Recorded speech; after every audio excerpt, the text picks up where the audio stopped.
Abonnez-vous massivement à Gombo News.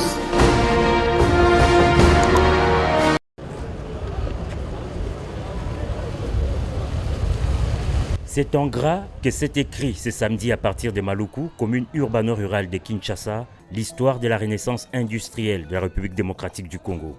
Les premières productions des usines congolaises placées dans la zone économique spéciale pilote de Maluku ont été livrées ce jour. Un événement présidé par le chef de l'État Félix Antoine Tshisekedi Tshilombo en présence de nombreux officiels et dans une ambiance festive.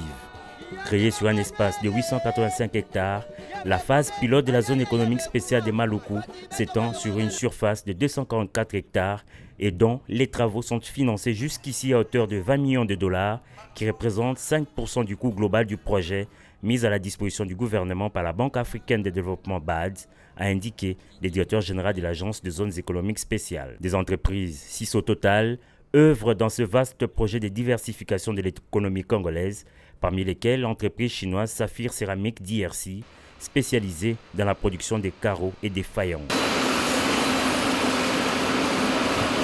Environ 6 000 emplois sont créés pour la phase pilote. Voilà qui réjouit le ministre de l'Industrie. 2023 est un grand jour et mérite d'être célébré exactement comme le 30 juin 1960 pour des raisons évidentes. Si le combat du Dio Lumumba Kasavubu a obtenu à la République démocratique du Congo son indépendance politique, aujourd'hui, le combat de son Excellence Félix Antoine Tshisekedi nous fait entrer de plein pied dans l'indépendance économique tant rêvée par les Congolais.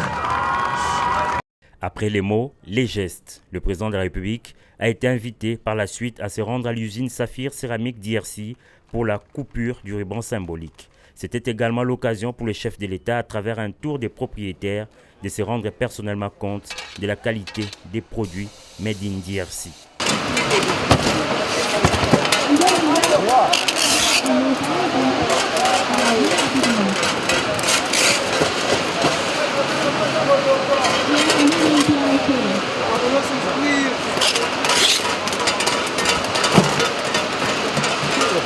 Aujourd'hui, c'est une grande satisfaction de voir qu'après les poses de pierre, il y a déjà une première industrie qui est mise en place. Il y a d'autres qui vont suivre dans la zone économique spéciale.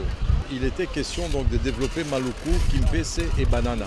Déjà cette usine avec des ports qui vont se faire et la voie fluviale qui pourra permettre non seulement d'évacuer, mais de recevoir aussi de la matière première parce qu'elle est aussi destinée à être une zone agro-industrielle à cause de toutes les plantations qu'on peut faire sur le plateau de Bateke pour pouvoir les transformer ici et pouvoir alimenter le grand marché qui est Kinshasa.